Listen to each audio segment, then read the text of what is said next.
The question is, can you show us code snippets of where the halving takes place? All right, this is a great question, and in order to show you this code snippet, I'm going to briefly blank my video while I show you this code snippet, and here's one I prepared earlier. Now, this code snippet comes from the Bitcoin Core client software, and the Bitcoin Core client software is just one of several different implementations of the Bitcoin system, but it is the dominant one. So a very large percentage, I think probably more than 80%, maybe even higher, of all of the nodes that are running and participating in the Bitcoin system are running Bitcoin Core, some version of Bitcoin Core, and it is the direct evolution of the software written by Satoshi Nakamoto. Of course, it's been very heavily modified and improved in many, many ways since then.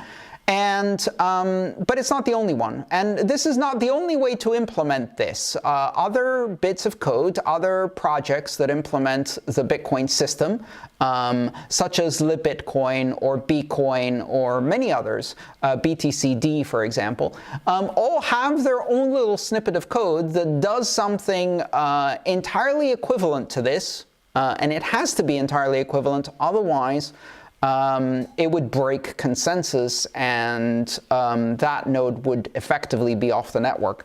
So every time a block is evaluated, every single block that is evaluated, or every time a block is mined for the first time and a candidate block is being constructed by miners, the miner must decide what block subsidy to put in the block, in the Coinbase transaction, and everybody validating that block after it is broadcast on the network must compare the block subsidy that they find in the Coinbase with the expected block subsidy. And the halving happens in this particular function called getBlockSubsidy that is found in line 1238 of validation.cpp, C++ code, in the Bitcoin Core source code. A getBlockSubsidy returns a amount, which is an amount in Satoshi, that tells other parts of the code that ask what the block subsidy should be for a specific height and a specific set of consensus parameters. In the case of Bitcoin, the one from the known Genesis block that we are comparing here, the consensus parameters tell us what the interval for halving is. And the reason that's a parameter is because you might build a testnet or other chain using the same code base, which may have a different set of parameters. So all of those are tunable. In the first line, what you see is that the number of halvings, which is an integer, is defined as the current block height divided by the subsidy halving interval, which in the case of Bitcoin is 210,000. So you basically take the current block height and you divide it by 210,000. Of course, at 629,999 blocks, that will be 3 halvings, two halvings, and at 630,000 block, that will be 3 halvings. There is then a piece of code that actually fixes a bug in the early implementation by Satoshi Nakamoto, because the code continued to try to do halvings through a process of right shifting after 64 halvings happen. 64 halvings is the total number of halvings, at which point the block subsidy should go to 0. So if the number of halvings required is greater than or equal to 64, then the block subsidy is 0. And that's the end of block subsidy for Bitcoin.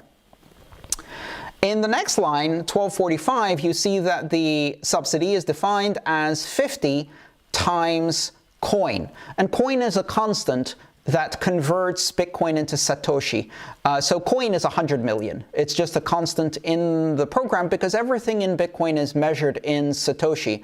So 50 times coin ends up being 5 billion Satoshis, which is the initial subsidy of the very first block. And then the real magic happens in line 1247. In line 1247, the amount of subsidy is right shifted. This is a bitwise operation, meaning that the binary bits of the number contained in subsidy, which starts off as 5 billion coins, is shifted to the right by the number of halvings. So if it's shifted to the right 3 times, that divides it by 2 3 times. If you shift a binary number to the right, that is the same as dividing it by 2.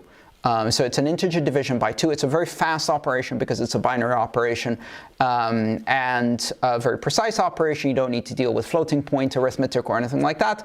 It's simply an integer being divided by 2 cleanly by shifting it to the right. And then once it's shifted 3 times to the right, the number is returned, and that number will be 650 million Satoshi, or some number like that. I'm not going to try and do arithmetic in my head, but it's going to 625. See, I already did it wrong. 625 million Satoshi, which will be the new subsidy of the block. So I hope you enjoyed that. That was analysis of some code, something we don't usually do on the Q&A, but I thought it was a great question to get us started so you can see how this actually happens under the covers.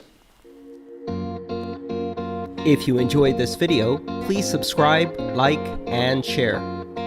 All my work is shared for free, so if you want to support it, join me on Patreon.